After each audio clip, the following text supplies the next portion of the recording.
Thank you, Phil, and thank you, Mr. President, and for having me here today. Can you hear me in the back all right? I always start my remarks, as I did this morning. I was with the Rotary Club. They send their regards, by the way.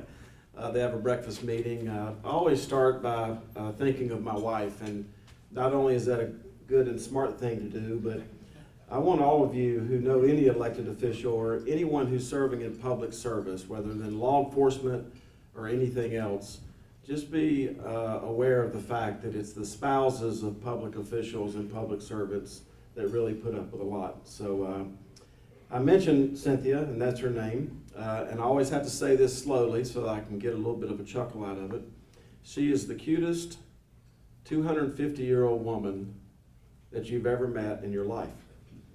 And the reason that you're supposed to have laughed by now. There you go.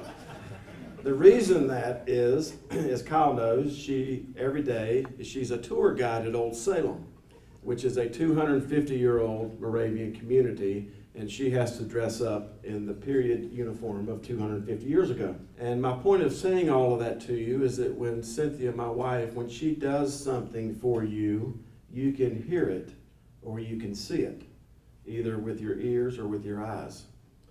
I'm going to spend the next 20 minutes talking about the invisible. Things you cannot see and things you cannot hear until something goes wrong. The other reason that I mention her is the fact that unlike what she does, when you work on the invisible and when something does go wrong, eventually it takes money and resources and capital away from things that you do wake up and care about in the morning. Now in a few moments I'm going to have a little bit of time for questions. I've already made the decision that's anybody who's in one of those intellectual fraternities that's getting a degree in statistics, I'm not taking any questions from you today. So no questions from those folks. So thank you for having me here. I'm going to start talking just a little bit faster and a little bit louder. I'm allowed by my staff to be unkind and unrestrained for 5 minutes of my speeches. So hopefully you'll recognize when that part comes out. So the Treasurer's Office. No one thinks about the Treasurer's Office. Most of the time people see the word treasurer when they see it on the $1 bill. We do not sign the $1 bill, but we manage the 26th largest public pool of $1 bills in the entire world. Not in the country, in the world. So in addition to what Phil said a few moments ago about the nearly $100 billion pension plan, we also have responsibility for a $13 billion defined contribution plan, 401, 403, 457. We're also the largest purchaser of health care and pharmaceuticals in North Carolina. And that's just some of the responsibilities that we have at the Treasurer's Office. But in addition, the state treasurer by statute and by constitution is the state banker. What that means is that any time that you rent a canoe or pay a college tuition, eventually that money will come through the Treasurer's Office. So when you add all of that up, it's nearly $225 billion of assets that the state treasurer has responsibility for. Now, as I go through this, I occasionally incorrectly use the word I. And I want you to let you know that everything that I say, number one, I'm standing on the shoulders of someone else who's helped me get here in my life. But secondly, to know that there's a lot of hard-working people at the Treasurer's Office who have the responsibility for being in the check delivering business. Now, what that means to you is that every 30 days at the Treasurer's Office, we are spending $730 million. Not for law enforcement, not for new highways, not for public education of any form, for pension, health care, and pharmaceutical benefits. If you go to the Forbes magazine online version today, you'll see a story about the fact that 40 of the 50 states are going to be in a situation where they cannot pay their bills. And as the keeper of the public purse, I want to make sure that we're not one of those. Harlan Bowles, who some of you may have known, wrote this book called The Keeper of the Public Purse. Now, on page 143 of this book, and I was with Richard Petty recently, and it doesn't matter how old he is, but anytime that you mention the word 1 and 43 in the same sentence, Richard Petty still loves it because he's the king. But on page 143 of this book, John, Harlan Bowles said that the state treasurer has more constitutional and statutory responsibilities and duties than any other elected official in the state, except for the governor. And obviously, you've seen over the last couple of weeks why the governor has such an important role, because the governor has command of National Guard and emergency services. So what does all that mean to you, and why should you care? Number one is that 1 out of 10 adult North Carolinians are getting a check from the treasurer's office every 30 days. Whether you're a provider of health care, you're on the state health plan, you're paying into the pension plan, or you're taking money out of the pension plan. So it's a very, very important function. So the first thing we're going to talk about is the pension plan. The state pension plan is one of the 5 best funded pension plans in the United States. Is anybody here from Duke Power? Nobody wants to admit that? Okay. Great company. But see, our pensioners cannot pay their Duke Power bill with relativity. They cannot pay their Duke Power bill or their Piedmont Natural Gas bill with relativity. They have to pay it with cash. My point of saying that to you is that even though we're one of the 5 best funded pension plans in the United States, the state pension system has some tremendous headwinds. The headwinds are associated with a lot of events which we have no control of. Number one is that 40% of the pension plan is in fixed income. And as you know, fixed income investments have had their poorest returns over the last 50 years. Bless you, over the last few years. So I was going to show you a graph here, which I hope you can see it in the back. This is the last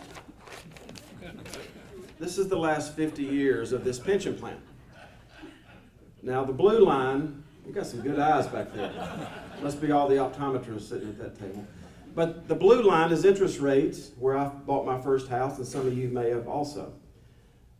The green line is the multiplier, which is what you pay when you determine what somebody's retirement is, and they get that check for the rest of their life.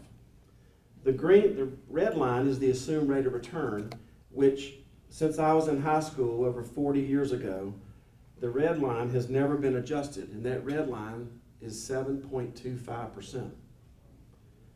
The challenge is that this pension plan has not earned the red line on average for over 20 years. And it's not going to earn it, in my opinion, over the next 20 years. In addition to those 3 lines, you have this purple line that we call it the blessed line. The blessed line is life expectancies. When I was in high school in Forsyth County, we had 248 people who were over the age of 90 who were getting a pension check from the state retirement system. Last month, we had 7,300 retirees over the age of 90 who were getting a pension check. My point of showing this graph to you is that when you're the state treasurer and the blue line is above the red line, it's easy to be the state treasurer, because all you've got to do is put money in bonds and other kinds of things, and you're hitting your assumed rate of return. So this is a huge challenge as we go forward on the pension plan. This is a very serious problem nationwide. The South Carolina pension plan is only 55% funded this morning. One of the Kentucky retirement plans is only 32% funded. Your retirement system is almost 90% funded. So what are we doing at the pension plan to get over the hurdles associated with this graph? Number one, and I don't say this in an elegant way, the stock market does not care what your needs are. The stock market doesn't care what my needs are as state treasurer, or the real estate market, or the bond market. The market is the market. So what I have to do is I have to make sure that money's not leaving the pension plan that doesn't need to leave the pension plan. So the number one thing that I've focused on is fees. From the time that Harlan Bowles was the treasurer of North Carolina until the day I was sworn in last year, the fees inside the pension plan had gone from $50 million per year to $700 million per year, just in fees. So last year we cut out over $80 million in Wall Street fees, and we're on a run rate right now to save over $400 million in Wall Street fees over a 4-year period of time. And whose money is this? It's your money. And we take it very, very seriously. Now I'll tell you how that happened. don't have enough time to tell you some of the great stories that came along with cutting fees, but just to tell you that the Treasurer's Office is a 2-story building, and in the top floor is the pension plan, and in the bottom floor is the defined contribution plan. We had a money manager who was managing money for us on the second floor and the first floor that wasn't not giving us the benefit of the totality of our relationship, and was charging us $2.4 million in fees because they were calculating them separately. So that's how you cut that much fees, is just by asking common sense, North Carolina, Charlotte type questions. Who are you? Where are you? How good are you? And how much am I paying you? The second thing that we've done is we've made sure that money's not leaving the plan because people are taking and cashing pension checks that don't belong to them. Now, I know you've all heard the phrase, of course, Dan Bishop's heard this more than most, to get a grand jury seated. It's not as easy as it sounds, and it takes a little longer than what it occurs on TV. But we got a grand jury seated last year to charge a person who had been cashing his deceased mother's pension check for 16 years. One person. You know how many people are on this plan?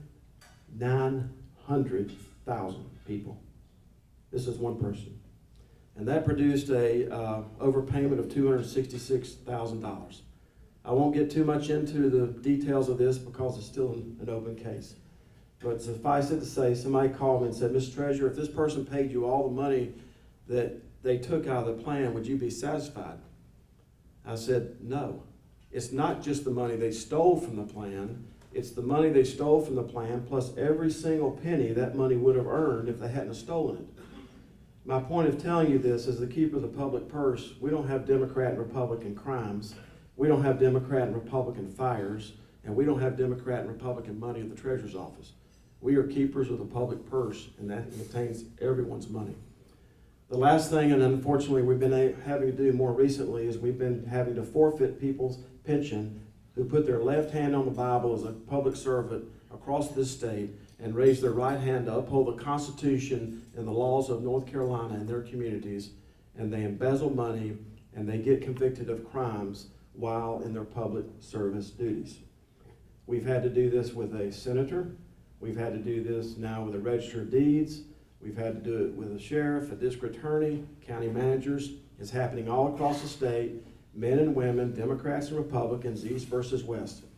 And the fact is that any time that somebody is convicted of a crime while in their public service duties, I'm going in and we are going in and recalculating their pension credit and taking that pension credit away from them for the time that they were convicted of a crime. And I hope you like that.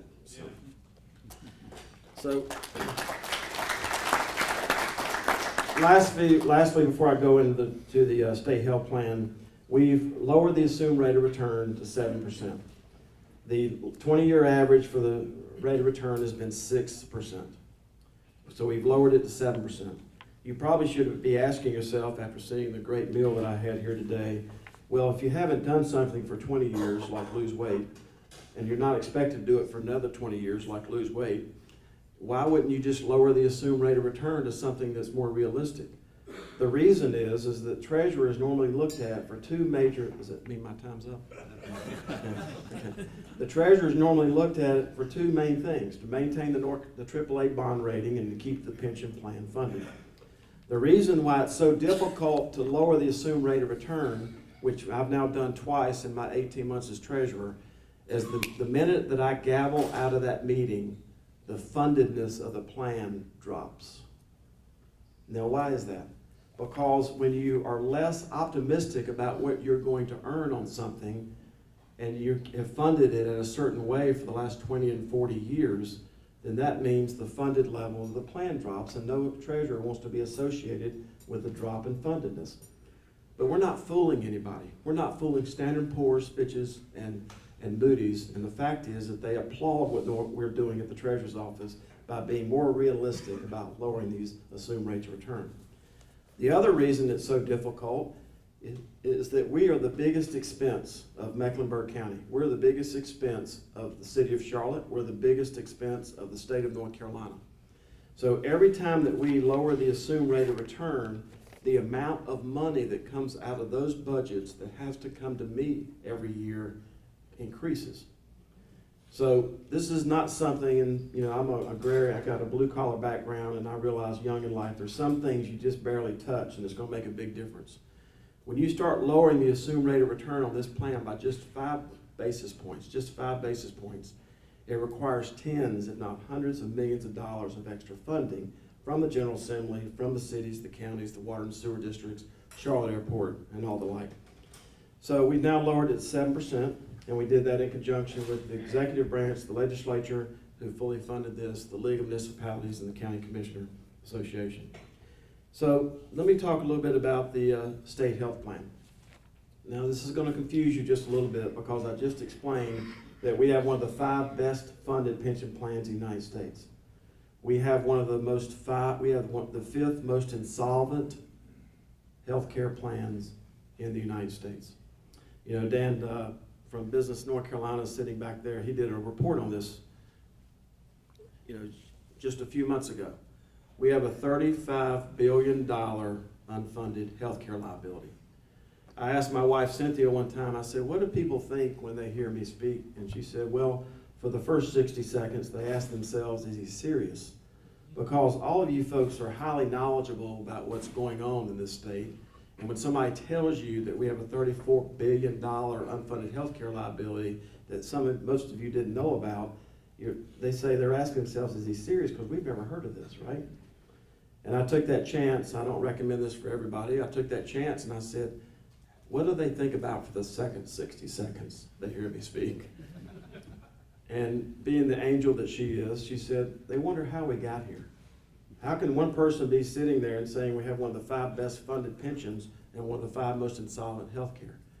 And the answer to you is not emotional, and it's not political, but it's mathematical.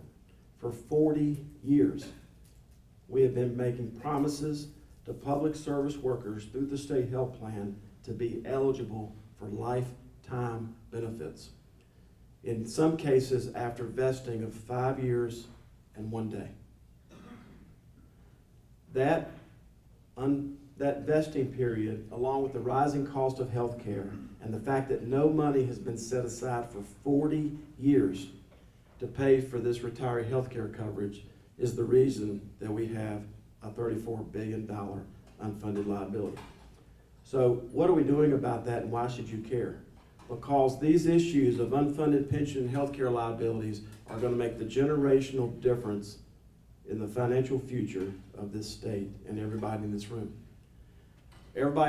We all hope that a lot of other things have a positive impact on that, but the fact is that these issues are going to take money away from public education. They're going to take money away from public safety. They're going to take money away from public roads, the ports, the parks, and all the other core functions of state government. This is really happening not because I'm the state treasurer in North Carolina, because it's catching up with us after 40 years of mathematical neglect. So what are we doing about that? The first thing we're doing about that is I'm going back to the auditor's report by Auditor Beth Wood. I'm going to read quickly 4 sentences to you. This state health plan, let me tell you how large this is. You've all heard of Amazon, you've all heard of Warren Buffett and Berkshire Hathaway, and you've all heard of J.P. Morgan. This state health plan that I'm getting ready to talk about is as large as the domestic employment base of all 3 of those companies combined. All 3 of those companies combined, their domestic employment base is equal to the North Carolina state health plan for active and retired state employees. That's how huge this is. So the 4 sentences that I'll read to you is that the state health plan is at risk for overpaying medical claims because it has not taken action to prevent the coordination of benefit errors.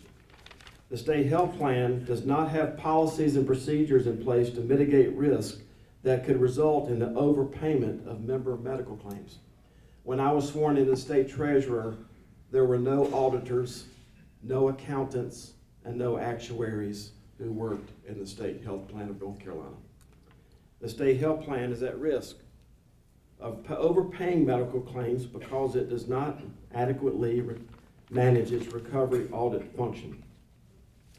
Lastly, the state health plan is at risk because even though it pays out over $3.4 billion a year what does $3.4 billion mean to you? $3.4 billion is more money than is appropriated to the entire university system. $3.4 billion is more money than is appropriated to justice and public safety. The education system is visible. Justice and public safety is invisible. So we're talking about an invisible thing where more money is appropriated to that than anything else.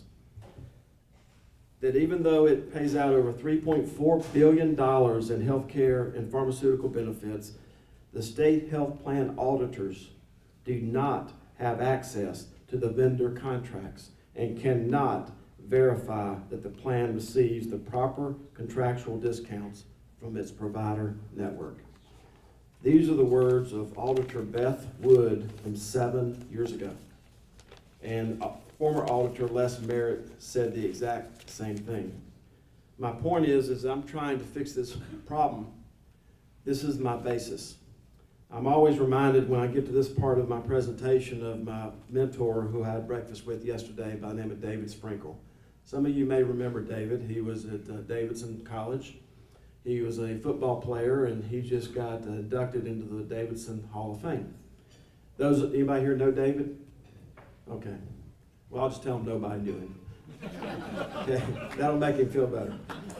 But you know, David Sprinkle is 5'6", maybe, right? Maybe 5'6", 150 pounds, right? He just had heart surgery. And it didn't affect his diet because I had breakfast with him yesterday morning. So, no, he actually ate oatmeal and bananas. So David Sprinkle is 5'5", 5'6", 150 pounds. He was an all-Southern Conference defensive back on the Davidson football team. So I asked him one time, I said, David, what were you thinking when a 200-pound running back broke the line of scrimmage and you were the only person between them and the goal line? He said, I remember what my dad Roby always told me. He said, son, if I was playing that sport and playing your position and I was your size, I think I'd focus on the ankles. So what we're trying to do at the Treasurer's Office with this humongous $34 billion unfunded health care liability, which, by the way, according to Pew Research, puts us right behind Illinois. What I try to do is I try to focus on the ankles, because if you wait for this problem to run right at you, eventually it's going to get so large and it's going to take out all the light just from the shadow of this. So what we're trying to do is we're trying to focus on the things that we think can make a big difference. So the first thing we're doing is we've redesigned the state health plan card. For 40 years, this card had Blue Cross Blue Shield on the front of it. When people got an explanation of benefit, it had a Blue Cross Blue Shield at the top of it. Occasionally, when people get a check because they overpaid their copay, it had Blue Cross Blue Shield on it. Why would anyone not think that Blue Cross Blue Shield is the insurer of the state employees? They are not, and they never have been. They are a third-party administrator. Just like some of the plans of companies that you work for, we are self-paid. They just run the back office. So now we've redesigned the state health plan so it says your state health plan paid for by you and taxpayers like you. We want people, every time they pull this out of their pocket, to think as deeply as they do when they pull one of these out of their pocket. Now, if you read the Winston-Salem Journal this morning, I'll give you the quote that you'll read. And that is that none of you consume health care in this state.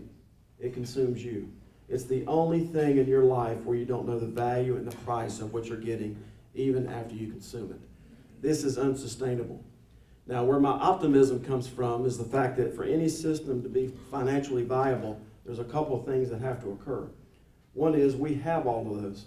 We have population, we have providers, we have medical needs, and we have enough money. We ought to be able to figure this out.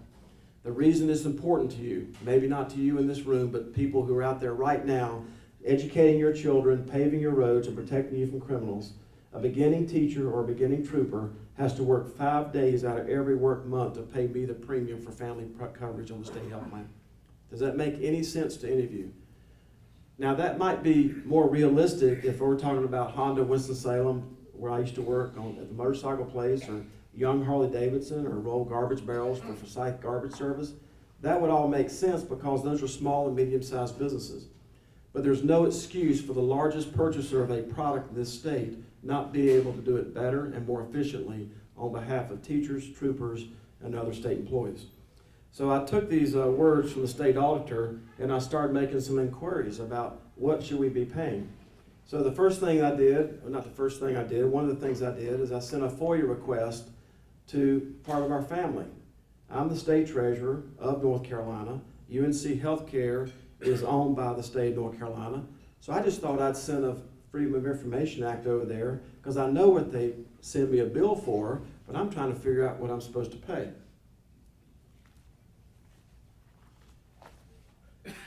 So I know how smart you all are, and many of you have photographic memories. So these are all the CPT codes at UNC Healthcare, and this is all the prices. Are you ready? This is what they sent me. Every single page was redacted. So how can I possibly get to the bottom of what I'm supposed to pay, according to the auditor's report of 7 years ago, if I asked somebody that were owned by the same people, the taxpayers in North Carolina, to send me a list of what I'm supposed to pay so I can compare with what I am paying, just simple stuff. This is what they send me. The fact is that as you can read, especially in the Wall Street Journal over the last few days, there's a lot of things going on. Just a few weeks ago, there was an editorial that says a hip replacement is priceless, and that's the problem. Nobody can price it. In the Wall Street Journal last Thursday, there was a major expose that talked about what's going on between insurance companies and providers in terms of setting fees and charges. Just 2.5 weeks ago, there's a very courageous hospital in Wisconsin who agreed to let the Wall Street Journal come in with forensic accountants and actually track someone who was getting a knee replacement from the intake to the outtake. The reason is this hospital was asked the rhetorical question, what are your costs? And this hospital was courageous enough to say, we don't know what our costs are. How many of you in this room who run businesses could run a business when you don't know what the costs are? So this knee replacement at this courageous Wisconsin hospital was charging $50,000 for a knee replacement. After all was said and done, they figured out the cost of this was $10,500. The fact is that this situation that we're in is unsustainable. And the reason that I have so many papers up here is that every one of these stacks is an example and evidence of what's wrong with this system. We don't consume health care in this state, it consumes us. And we have an opportunity because we have enough population, we have enough people, we have enough providers, and we have enough money. We ought to be able to lead ourselves out of this situation. Why should you care about that if you're business people? The reason is this is going to be the generational question for the next 25 years. And any state that shows the propensity to lead itself out of it is going to be the place that people want to come to live and do business. It's the place that people are going to want to come to expand their business or to relocate their business. And I found this out when I was in charge of the unemployment agency under the McCrory administration. When in March I was handed $2.7 billion in unemployment debt. That single debt, which had raised FUTA and SUTA surcharges on the businesses in this room for 16 years. That's one of the invisible things that you can never tell why business didn't come here, but no one wants to come to a state to fill a hole of a problem that someone else created. So I'm segueing into the fact that these unfunded health care and pension liabilities are a huge deal. And it's going to make the difference. And people who are at Site Selection Magazine, people who are trying to figure out where their company's going to go or where their company's going to expand, they're very serious about asking this question. This is not the dating phase, and this is not the engagement phase, and this is not the rehearsal dinner, this is not the wedding, this is not the honeymoon. This is years after these companies relocate there. They're going to wake up one morning, like in some states that border us, and say, wow, we're going to pay hundreds of thousands of dollars of extra taxes for these unfunded health care and pension liabilities. So with that, I think I'll close it down for questions, but just to let you know that as the keeper of public purse, we're very serious about what we're doing. We do not buy a paperclip or spend a penny of your money unless we think about the people out there today who are educating your kids, paving your roads, protecting you from criminals, who are doing that, many with their back and their feet and their hands, and of course their hearts and their minds. Because as keepers of the public purse, this is their money. And before I take questions, I was promised Bob or somebody that I would mention we have another division at the Treasurer's Office called NC Cash. Now, NC Cash is it doesn't matter what time of the day it is, you got to be careful when you say this word. It's the Escheats division of North Carolina. God, who picked that? Somebody like you, Dan? It's Dan. Okay, and every state has one, by the way. At the Escheats division of North Carolina, called NC Cash, sits almost $700 million of cash and securities that belong to people. I have 11 million records of things that belong to people. And the reason I wait and say this at the end of my speech, if I said at the beginning, everybody would go to their cell phone to see if they have any money sitting there. So I have more records of things that belong to people than I have people. And the reason is, for you bankers in the room, you already know this, that eventually when a lockbox is truly abandoned, it ends up at the Escheats division. So we have some things that come out of people's lockboxes. But my point is that go to NC Cash, and if you have a unique name like Folwell, you don't put in a city because there's not many of us in the state, but if your last name is Jones or Smith, you probably need to put in a city, or if you're married, use your maiden name. We gave $16,000 last week to the Eastern Food Bank of North Carolina. The food bank had $16,000 in the Escheats division. That was 62,000 meals. I just delivered $4,000 to the Greensboro Grasshoppers. One lady got $686,000 a few weeks ago because she had been named the beneficiary of a life insurance policy. She didn't know it, and no one could find her. So my point of telling you that is that everybody at each one of these tables at least has money at NC Cash.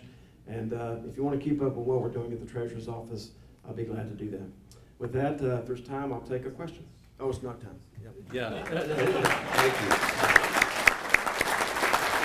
I'll tell you what, we're going to subject you to a question from Ed Pickett, and then we're going to wrap up. But Dale will stay up here to answer questions for any and all of you. Ed. Yeah, we stand on the edge of the precipice. We're looking over the cliff at this black hole of our fate right now. So let's complete the capitulation. And so if we bring down the expected rate of return to a very much more realistic 6%, maybe 5%, let's just say 6%. What does that do to that 90% funded liability? Where does it go from that 1 percentage point change? Goes to about right here. Which is The mid 80s to low 80s. from 90% to The low 80s, assuming we even earn 6%. So very high. but more importantly, if I lower that assumed rate of return, all the money that I'm going to ask from the city of Charlotte and the counties is going to go up. I need to give one round of applause to the city of Charlotte. City of Charlotte foresaw these unfunded health care liabilities when Mayor Vinroot was the mayor, and the city council said this is going to be a problem one day. The city of Charlotte, who followed the lead of the city of Winston-Salem, is one of only few cities that have ever started putting millions of dollars toward this problem. So Charlotte deserves a round of applause. And your airport, who just came before the local government commission to refinance some debt, when we told them what their unfunded liability is, they refinanced debt because interest rates came down. They had no control over that. They took the money from the refinancing of the debt, as far as I'm told, and used that to pay off all of their unfunded health care liabilities at the Charlotte airport. So there are examples, decade-long examples of people who have figured out what's right, gotten it right, and they made a decision to keep it right for solvency's sake. Thank you very much. And I'll tell you what, hold on a second. We're going to give a big round of applause to the city of Charlotte and to Dale Folwell.